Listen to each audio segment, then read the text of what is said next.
Singapore now is a lion who roars beyond the continent, the country who have a dominant role in running commerce rotation and global finance. Its strength in financial aspect puts Singapore as third position in the world's finance rank. To be in today's position, the journey was started with a long record. The narrative of Singapore history mentioned the name of Lee Kuan Yew as the kingpin behind Singapore's progress. Lee Kuan Yew has hobbled to bring Singapore fought out Malaysia in 1965.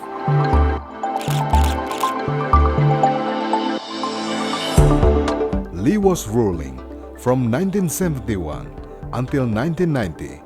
He got much praise from transforming Singapore from a slum village to a metropolis. Even so, many highlighted the repression toward freedom of speech and civil rights. Namun akhirnya Singapura harus berjalan sendiri dan akhirnya Lee Kuan Yew menggunakan beberapa strategi utama untuk bisa membawa Singapura ke dalam dalam pertumbuhan ekonomi yang tinggi.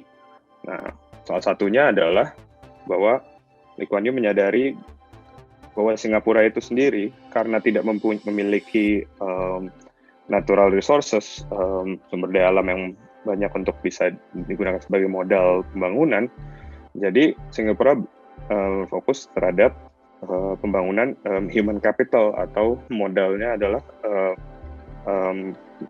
manusianya. Kalau saya lihat itu memang faktor dari Lee Kuan Yew sendiri ketika awal-awal negara Singapura itu berdiri itu memang krusial, terutama ketika Lee Kuan Yew menjadi Perdana Menteri pertama Singapura, di mana dia memang langsung menunjukkan tajinya sebagai salah satu pemimpin dunia yang mempunyai ide brilian. Under his authorization, Lee Kuan Yew found a settled, strong-willed community. Lee believes it was a social asset to promote Singapore. His people considered Lee as the designer of prosperity to date. Later the predicate, city-state without future, slowly disappeared.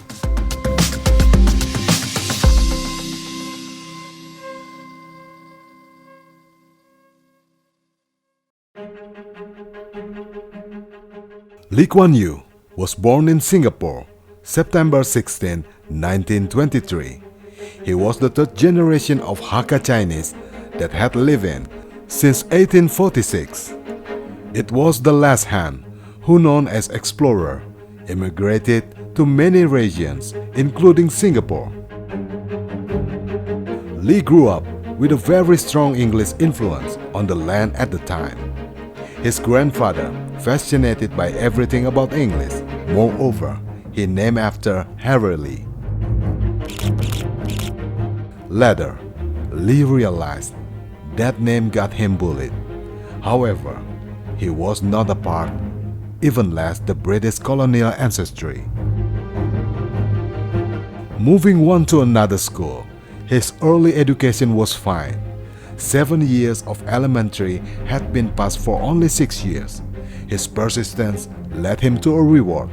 Lee got 2 awards at school, Raffles Institution Award and Tan Chia Kim Scholarship. At the same year, the war was raging in Europe.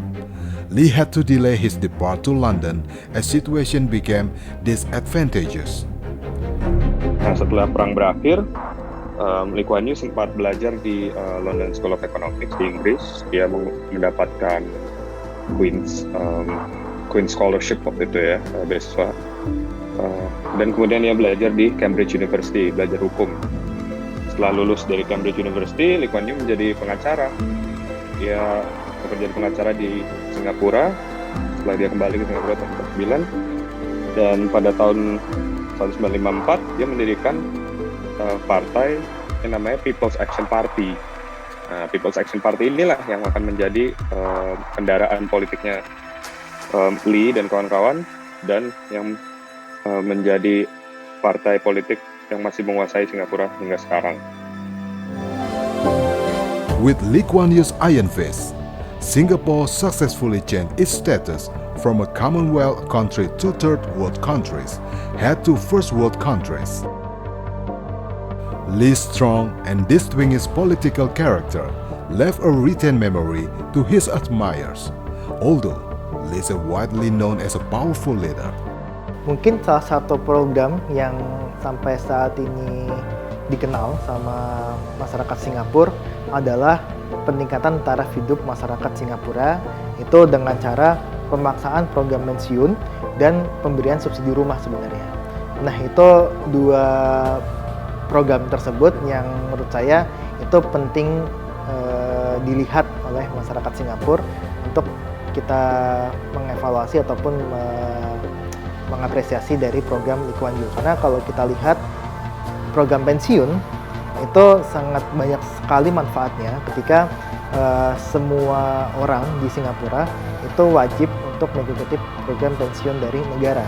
Jadi istilahnya ketika mereka sudah pensiun, mereka mempunyai uang untuk bisa bertahan hidup gitu. Lee Kuan Yew merupakan seorang pemimpin yang menurut saya itu mempunyai ide yang brilian.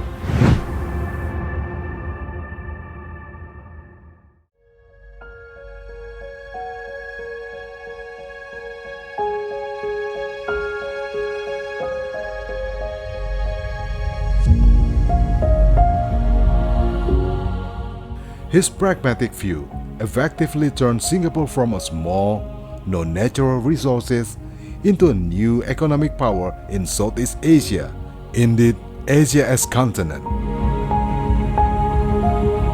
The mix of state and personal capitalism somehow put Singapore as an economic miracle by economic observers. Singapore becomes prosperous, modern, efficient, and corruption-free under Lee's authority. This assets anyhow calls many foreign investors to come. The result, no more slum villages, and welcome to the most advanced metropolis city in Southeast Asia. Pemikiran dia mengenai ASEAN Way itu memberikan alternatif baru dalam kebijakan publik sebenarnya. Ketika Lee Kuan Yew bisa mengawinkan antara stabilitas politik yang otoriter dengan kebijakan ekonomi yang cenderung kapitalis. Nah, di sini muncul ketika dunia diperdebatkan dengan mazhab mengenai kapitalisme dan sosialisme, itu Singapura muncul dengan mazhab barunya yaitu dengan ASEAN Way. Nah, inilah yang sebenarnya menjadi panutan bagi Tiongkok yang saat ini menjadi salah satu negara terbesar di dunia, yang bisa menyaingi Amerika. Lee's political work began actually in 1955. People Action Party followed the general elections. At that time, Singapore had begun to improve by implementing democratic system. Though ended with unsatisfying result, getting 2 seats out of 25 is beneficial move. Then, in the 1959 election, People Action Party got a majority vote as Singapore began to leave British authority. Lee brought Singapore to a new chapter, anti-colonialism. Nah, stabilitas politik ini yang akhirnya membuat Singapura menjadi salah satu pusat investasi dan dagang di Asia Tenggara ataupun dunia yang sangat menarik untuk investor untuk datang. Singapura salah satu negara yang paling business friendly, yang kalau menurut Index of Economic Freedom tahun 2015 itu adalah negara kedua dengan ekonomi terbebas di dunia. Tapi indeks kebebasan politiknya itu sangat terbatas. Jadi Singapura dicap sebagai flawed demokrasi, jadi bukan demokrasi liberal yang sangat iliberal, jadi di sana sebetulnya sangat tidak liberal. Namun ya dari kebijakan itu produknya adalah memang adanya stabilitas politik itu. Nah, stabilitas politik inilah yang menjadi dasar bagi pembangunan Singapura pada saat itu. Singapura adalah salah satu negara yang bukan berbasis komoditas yang menggunakan praktik ini untuk manage ekonominya. Kedua juga Singapura untuk pembangunan ekonomi memiliki waktu itu terfokus ke pembangunan teknokratik yang berfokus ke basic industry. Jadi itu untuk ekspor, industri yang basic industry yang berorientasi ekspor. So from this kind of strategy, Singapore from the beginning also knows that its location is strategic, but also it has a volatile and volatile region. So basically, ASEAN has provided served the interest of Singapore to have a stable region, while at the same time it can expand its economies. As the founding father, Lee has serious concern to Singapore's advancement, notably justice in favor. He judged the parties for not representing all people, so did British colonialism regime that held unfair government. Lee, who has become a figure, had a big responsibility to determine Singapore's direction. In 1963, Singapore was brought to join Malaysia in a federation. As a small island with weak economic equity, Singapore accepted to merge, but some communal violence happened and made him rethink of withdrawal from the federation. Singapore is really between two conflicting big countries, Indonesia and Malaysia. Beyond that, other big forces such US in all probability become a threat for Singapore. Lee surely aware of these vulnerable conditions. It made him change the military system and politicization of education for more excellent human resources. From that, Singapore's economic power begins. Kalau kita lihat ya Mas ya, itu kan salah satu tujuan ekonomi dari Lee Kuan Yew adalah menarik investasi dari luar, yang dimana mereka bisa membuat atau mendirikan kantornya di Singapura. Nah, untuk menggayat dari investor dari luar itu dibutuhkanlah stabilitas politik gitu. Nah, pada saat menjabat memang Lee Kuan Yew menghadapi situasi politik yang panas di dalam negeri Singapura, di mana mereka baru saja memerdekakan diri atau berpisah dari Malaysia gitu. Nah, disinilah saya lihat faktor Lee Kuan Yew dengan tangan besinya itu dia bisa menciptakan stabilitas politik dengan cara mungkin ya sedikit otoriter ya, atau mungkin banyak otoriternya ketika pers juga bukan dibungkam ya, istilahnya adalah pers itu istilahnya diminimalkan fungsinya gitu. Kemudian juga beberapa oposisi juga dikucilkan gitu kan, dan menciptakan sebuah stabilitas politik yang dimana itu bisa diatur dengan satu orang saja di tangan Lee Kuan Yew gitu. Welfare is the key. Lee as well applied the same policies as the corporate to develop human resources. Lee said it from People Action Party. In its development, industrialization is done, and that is what was becoming Singapore's milestone. Singapura hingga kini Singapura berkembang sebagai pusat dagang dengan sistem ekonomi semacam ini, jadi sebagai re-exportation center atau transshipment center. Nah, dan inilah yang menjadi basis buat Singapura untuk membangun ekonominya hingga sekarang. Lee Kuan Yew juga menanamkan beberapa nilai sosial dan nilai ekonomi dalam negaranya. Salah satunya adalah dengan pembentukan atau fokus pemerintah untuk mengembangkan salah satu BUMN yaitu Temasek gitu. Nah, kalau kita lihat sekarang, Temasek menjadi salah satu perusahaan global yang menurut saya terbesar juga gitu. Nah, itu adalah buah ambil dari Lee Kuan Yew.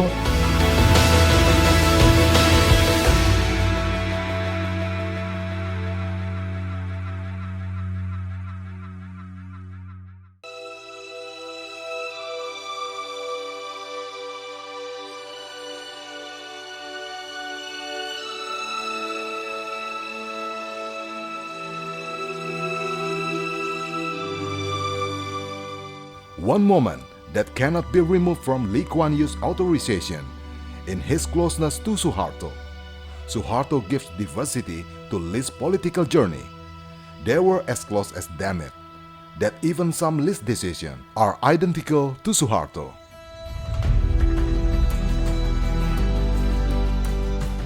What can be clearly seen is how Lee controls the political settlement very strictly.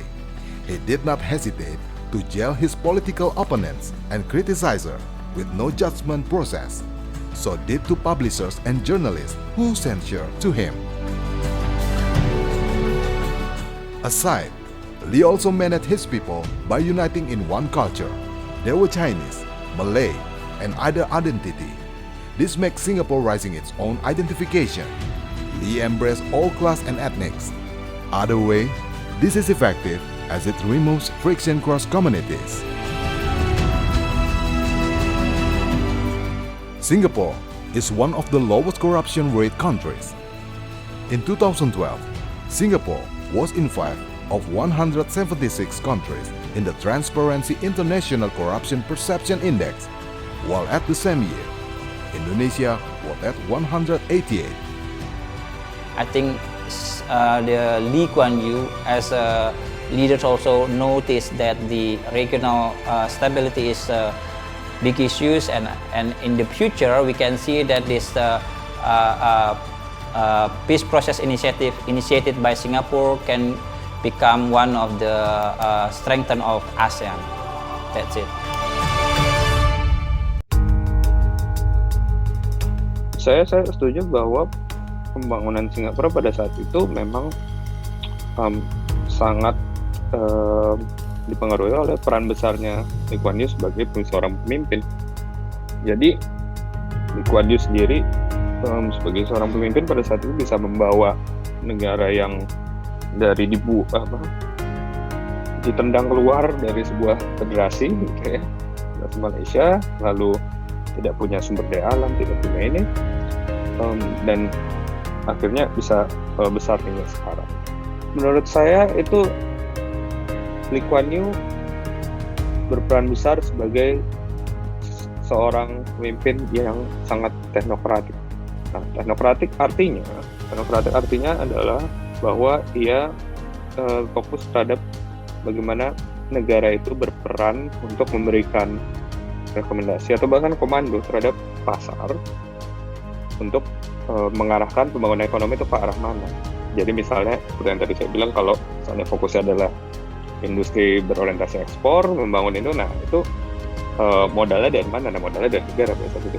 Nah, pembangunan teknokratik semacam ini itu hanya bisa berjalan dengan baik pada saat ada stabilitas politik tadi. Karena sudah pasti ada oposisi, di mana-mana sudah pasti ada oposisi terhadap suatu kebijakan. Tapi di Singapura oposisi ini tidak diizinkan, jadi memang sangat tidak liberal.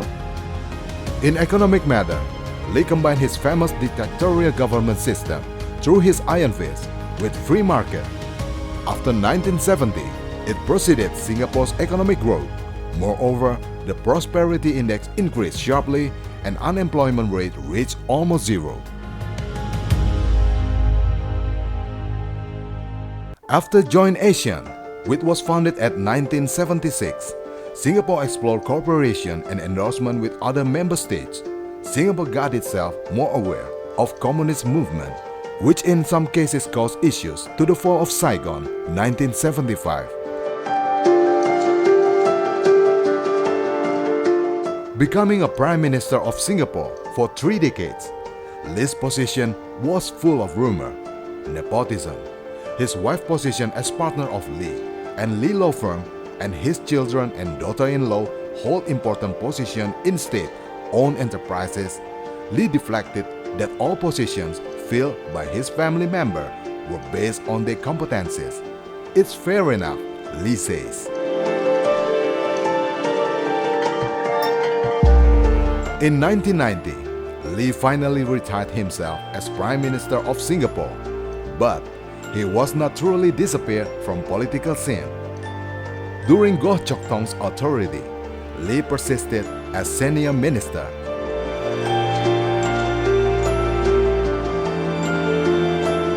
Lee admitted he was satisfied have made Singapore as a meritocracy, corruption-free, and equal for all races country.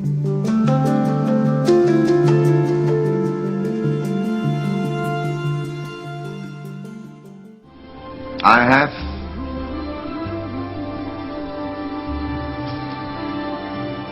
a few million people's lives to account for. And Singapore will survive. Eventually, on Monday, March 23, 2015, around 3:15, Lee Kuan Yew breathed his last at 91 years old. Singapore still all asleep when Lee left the country eternally. After 3 decades as Prime Minister and closely administered Singapore, his duty is completed. Lee walked off.